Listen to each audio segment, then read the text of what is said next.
Welcome back to the vlog. I'm Piotr Mokry, a Dallas-based DP, photographer, gaffer with a 1-ton grip van full of Aputure Lighting.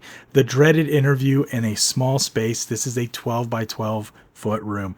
This is essential knowledge for anyone that's getting into corporate work. You're going to be crammed into places that are not nice, that are very tiny, and you've got to do the best you can do. I'm going to go over my setup for this one. I'm also going to give you some insight towards the end of the video on how I have an edge on my competition. So this is the setup for today. Right here we have a 50 mil f1.2 at 1.2, and then over here we have an 85 f1.8 at 1.8, and then off to the side we have the slider, which is a Rhino slider, doing a parallax move, giving us a dirty shot of the wide area. So this is how it looks. We have a boom mic just out of frame here. You can actually see it in the dirty shot. And this is how the person's going to be talking. We have a Aputure 600C off over here, giving us a flat look. Yes, a very flat look, beauty look, because we're dealing with a female subject. This is corporate shooting. I like a flat look. My clients like a flat look. That's what we go for. We didn't want too harsh of shadows on the sides or anything like that. So this is what we're dealing with. This is how it would look if they're sitting here talking, interacting. What happened is throughout the interview, the subject was moving from side to side in the seat, but it ended up playing really well. We found the sweet spot and it worked really nice, and they were landing on point. This made for a really tight space. This table fills up the center of the room. We have a lot of stuff going on. We added this plant here to kind of break up just the plain white, even though it's a white plant. And we made sure that it wasn't coming out of the subject's head. They're a little shorter, so if we had it too close here, it would come out of their head. So we moved it just right, and everything landed in place. With us shooting so shallow, we didn't have to really worry too much about the lines back here, because when you do shoot with lines in the background, you don't want something coming out of someone's head that's real obvious. And if it's in focus and if it's the only line, it becomes very distracting, which we didn't have to deal with that. So this is the setup. It was plenty of time to set up, gave ourselves opportunity. And I'm gonna go ahead and pull out my phone and get a picture of what it looks like, or actually a video. So I'm gonna cut to this, I'm gonna go wide, and here it is, 3, 2, 1. Here's our setup. We have the slider moving back and forth. It's 2-foot slider on 2 tripods. And then we have our 2 cameras, and talent squeezes in right between the 2 cameras to get into the spot. And then our interviewer is sitting in that chair, so you look straight ahead. So yeah, it's pretty flat lighting. We didn't give it too much shape. I didn't want that to, not be as flattering to the person that we were interviewing. Here we have a different angle of the room. You can see it's very tight. It was very difficult to cram everything in and still have room for the talent to make their way to their seat. We did leave the overheads on so we wouldn't have too sourcey of a light from our main key light. Here's a look at some tape. This is paper tape, also known as painter's tape. It's better than gaff tape in a lot of situations where you have really delicate surfaces. You don't want to peel up a finish on a wall or a finish on wood or whatever the case may be, and paper tape works really well. Now, it doesn't have the strength of gaff tape, but it will do it without damaging the surface. So with these nice wood panels, I don't know if it was a veneer or finished or whatever, I didn't want to damage them. So I blocked out the LED overhead lights with the paper tape, and it was easy to come off, didn't do any damage, and didn't overheat either. I still left a little room for it to breathe. Here's the slider that I ended up using. It's a Rhino slider. It's an Arc 1, and it has the parallax function, and it was a great dynamic angle that I added. The client wanted something fun, something different. I said, hey, how about we put a parallaxing move in there and we make it a dirty shot to kind of show a behind the scenes look, and the client loved it. It was unmanned, it worked out great, and it paired well with our other cameras. So I picked up a new mag liner cart. One of my buddies actually got a smoking deal on it, picked it up for $100, and I said, I'll give you a little bit more for it if you don't want it. So threw some extra cash on top of that, brought it up to $400, still a really good deal. He said he was going to use the money to get another crop sensor Sony for his studio setup.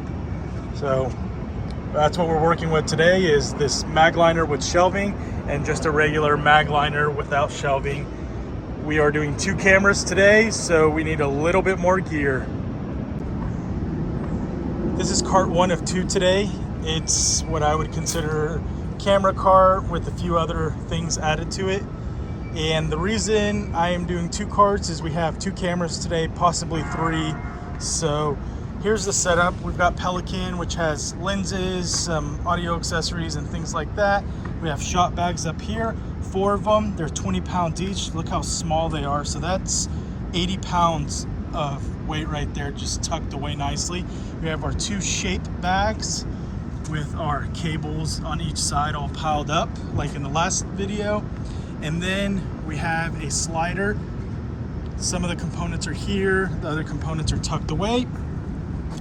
RoboCup cup holder, tape, clamps, and a doorstop. I have my tools tucked away here. That's my 360 camera. We have my laptop bag and a couple of tripods right there that will be for the slider. And then over here we have our 2 Sattler tripods, a 150 dome because we're in a tight space, and a stand and another tripod. The reason I have so many tripods is today we're going to be doing a Zoom style setup, a test run for them to show them what quality we can get with just a camera and a few other things. So when they do web meetings or anything like that, they can have a good quality setup. And if you watched our last episode, you can see over there, I'll zoom in a little bit more, but those are our window cleaners. These guys are amazing. They have a real great attitude about their work. I could never do this. Hanging off a building that tall, not gonna happen. That's not something I would ever do. I'm too much of a wuss. But these guys were in sync whenever they were working. You can see they start getting in the motion, and they have this similar movements, one with left hand, one with right hand. I actually caught them on the elevator, and I said hi to them, and I sent them all the videos and photos I got of them, so they were real appreciative. This is the second cart for today. Let's call it the G&E cart. I've got my C-stands here. They fit so perfectly here. 5 of them. They're not going anywhere, and it really doesn't eat up too much space because the handle sticks out, so that's perfect there. We got a 600D, 600C, the 2 ballasts below, a couple shot bags there, and then miscellaneous grab bag of goodies. So that's my second cart. It's a light one. I'll take it.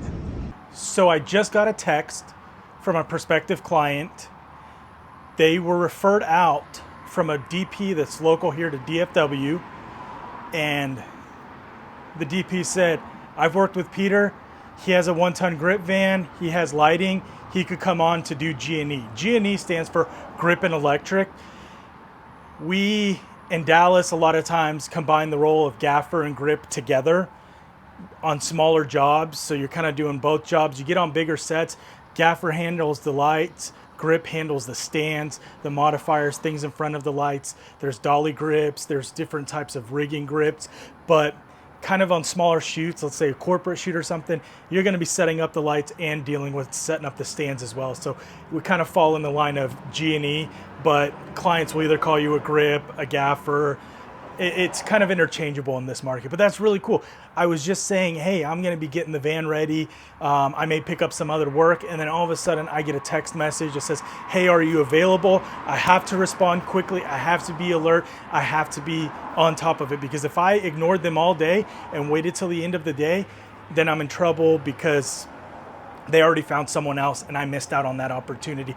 Cranky cameraman talks about that all the time. Sometimes he turns away for a moment and the work gets picked up by someone else. Some clients, they will send out a mass message to multiple people. First one to reply gets the gig because it's short notice. Some of them will send one person one. They'll give them an hour and say, hey, you got an hour to reply or I'm going to move on. Or they'll give you till the end of the day if it's early stages of the project. So you have to be on top of it. So instead of posting to Instagram, even posting to YouTube, Facebook, whatever, goofing off, showing what you just ate, posting some weird memes, stay on top of your business and pay attention to those text messages or emails coming in. I know emails are hard to look at and they're painful. Just stay on top of it and your business will thrive and it will grow. If you're responsive and you're reliable and you're consistent, your business will grow. Promise you. Even if you may not be as good as the other guy, if someone's super creative, amazing, and puts out great work and is unreliable and doesn't show up, you're going to get picked even though you may be just below their skill set or talent, because you're dependable. People want dependability, especially in corporate and commercial work. They want you to show up on time. They want you to show up sober. They want you to be professional. A lot of times they want you to look professional, and then you're successful. So I'm going to get back to fixing up the van, and I was already in the process of setting it up for my 1-ton grip van package, so it's going to be easy. The only thing that's going to change is possible lighting. That doesn't stay on the van. That gets added the day of in the morning before I head out to the shoot. So that will be changed the day of the shoot, and we'll get it set up.